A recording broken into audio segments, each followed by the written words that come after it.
Nosaltres no podem aprovar este pressupost i no ha de ser cap sorpresa.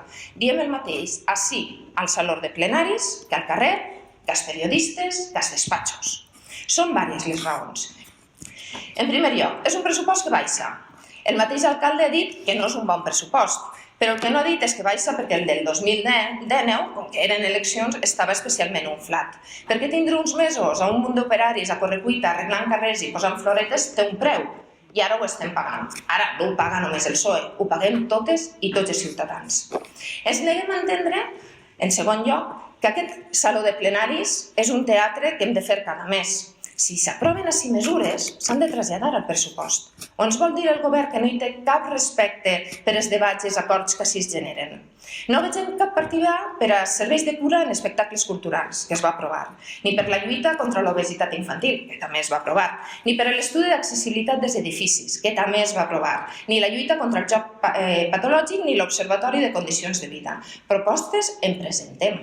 Que el govern no vulgui treballar des d'una base democràtica i transparent doncs és un problema greu per a tots i totes els veïns. En tercer lloc, no podem aprovar aquest pressupost perquè ja rebaixa el pressupost en serveis socials, quan ja estàvem per baix de la mediana espanyola en despesa social. Votem en contra també perquè no hi ha cap partida, zero, per a la remunicipalització dels serveis. Tampoc l'ha aconseguida Podem perquè he llegit a premsa. Només començar a parlar d'un calendari. Bé, de moment li dic que el meu calendari dimecres farem la segona reunió amb els tècnics municipals amb el senyor regidor per al contracte de la gestió privada del bus. De fet, ja a la roda de premsa del divendres deia l'alcalde que hi haurà coses que podran fer i altres que no.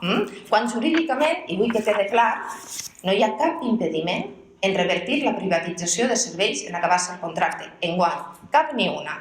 Són qüestions polítiques. Prioritats d'interessos. Així en plenari i en comissió informativa ha parlat el senyor Martínez dels problemes estructurals del pont de Sant Jordi. No trobem cap partida seriosa per a escometre la seva solució, només de manera superficial. I trobem que és un problema important. Per això es diem no, també per això.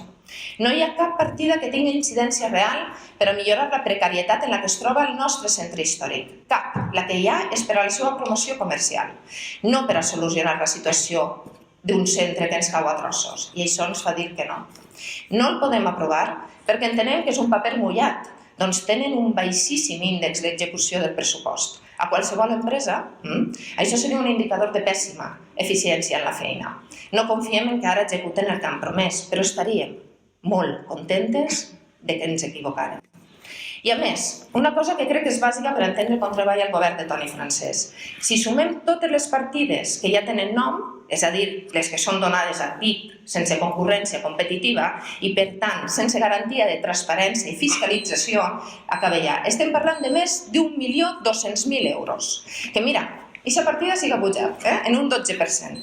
I això és clientelisme. L'alcalde en la Diputació d'Alacant no està tan content que es facin les coses així i ho denuncia. I estic molt contenta que ho faci.